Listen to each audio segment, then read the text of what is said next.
Um, I think the first encounter, when I actually met them, because I visited the mosque, I think a year or 2 years previous to the visit.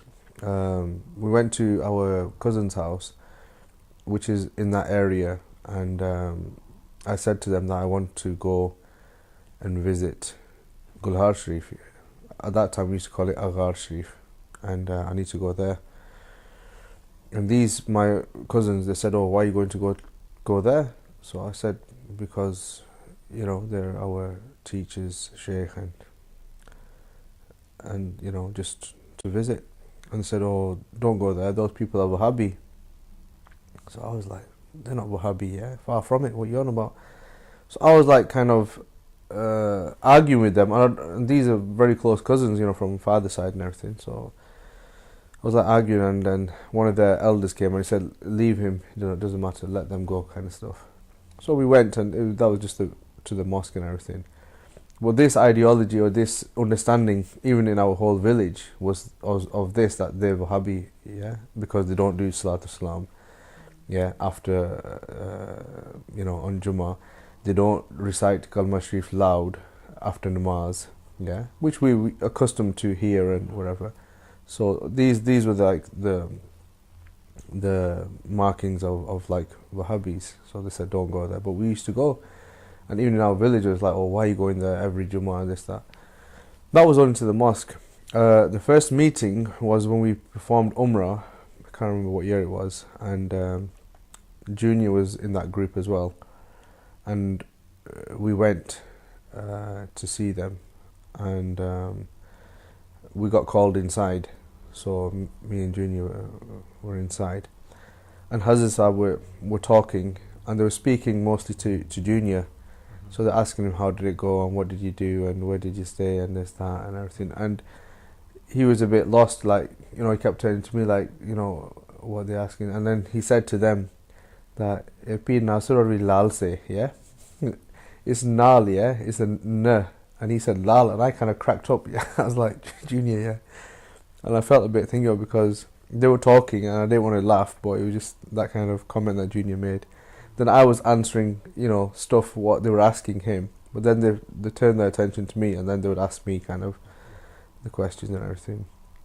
And they seemed very happy, very that we performed this, pilgrimage, and at such a young age, and they mentioned a lot of things, like you're from England and this society and everything, and then you're following the ways of the pious people, and you're doing good things, and a lot of things which I've forgotten now. And then they said, "Tika, Sanjao, you can go and come back again, yeah, and then we're going to send you on some visits."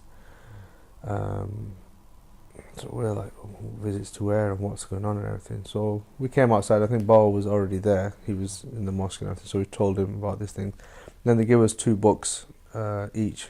And they said, "Can you read Urdu? Can you read English?" I said, "Yes, I can read Urdu." Junior said, "No, you can just English." So they gave books.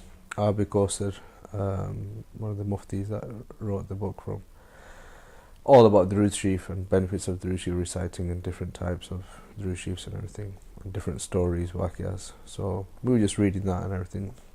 And then it so happened that we had to come back, and I think we came back once, and either I had the runs or Junior had the runs, so we informed them that we came kitted that to go, on a journey that you're going to send us, but we're not fit and healthy or something.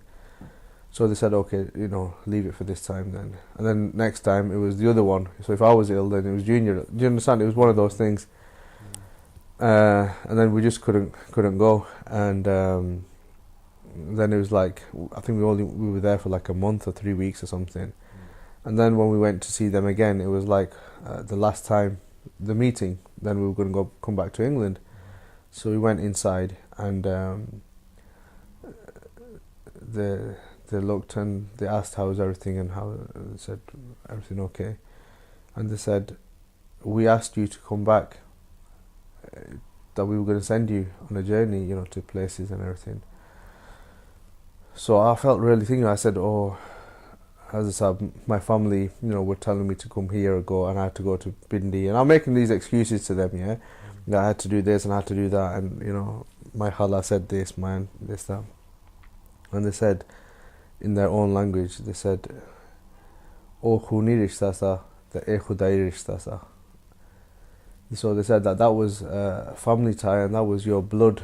That was your tie with them was through blood, and this was our relationship was through God. Yeah. So I felt really embarrassed. I thought, really, like when someone said the earth split, and you just go, because there was that one comment, and I was like dumbfounded, and I don't know, I couldn't say anything. I couldn't, and Junior just like, he's like nothing. You didn't understand the comment. What they made. So, and then they saw me, and then they said, "Take it, I me love it." That come and let's meet. So we met them, and they hugged us and everything, and they said, dua, salams to everyone, and that was the first meeting. And so then we left, but I was still, in like shock, like what's just happened. I was really, really, told us straight. What I wanted to ask as well is, what have you noticed, if there's one thing you can take away from their effect? Because from what we've learned is that whenever we read about Hadrat Sahib, they just stayed in the mosque and they didn't really go out, but the area, there was an effect that they had on there. But is there anything particular that you've noticed about the area that you've sort of admired, and then you've got the link between the two, or not? The area in terms, Sharif itself, Kotli, and how it's like when you entered in that place, so many people made the same comment, but you felt it yourself that when you entered inside the mosque, it was like you're in a different world. Seriously, it was not. This is not just my experience. I mean, you ask anyone, even people, and because I'm like, I observe things. Yeah, that's my kind of thing, that I look at different things, and different people have made the same comment, and it's so true that the you see the person off the street who's fully into dunya, he's got a business, he's running some setup, he's got family, children, work, whatever, not interested in namaz, not interested in nothing. Those people, when I physically saw them come into the mosque and they're holding the tasbeehs, and they're not talking, and they're not communicating, and their focus has been shifted. This was the effect, and it was so true that it was like you can almost compare it, or you can say that similar to when you go to perform Umrah or something. That the first time we went there, it was the same thing. Forgot about parents, forgot about family, brothers, sisters. Because you're in a different zone, and the timing's different, and you're just taken in by everything, and it's like you've forgotten that you've got family and you've got responsibilities, or you've got anything else. It was just like that. Same kind of effect that everyone then, it used to be silent. There wasn't any noise. It was very quiet. You wouldn't hear anyone speak loudly.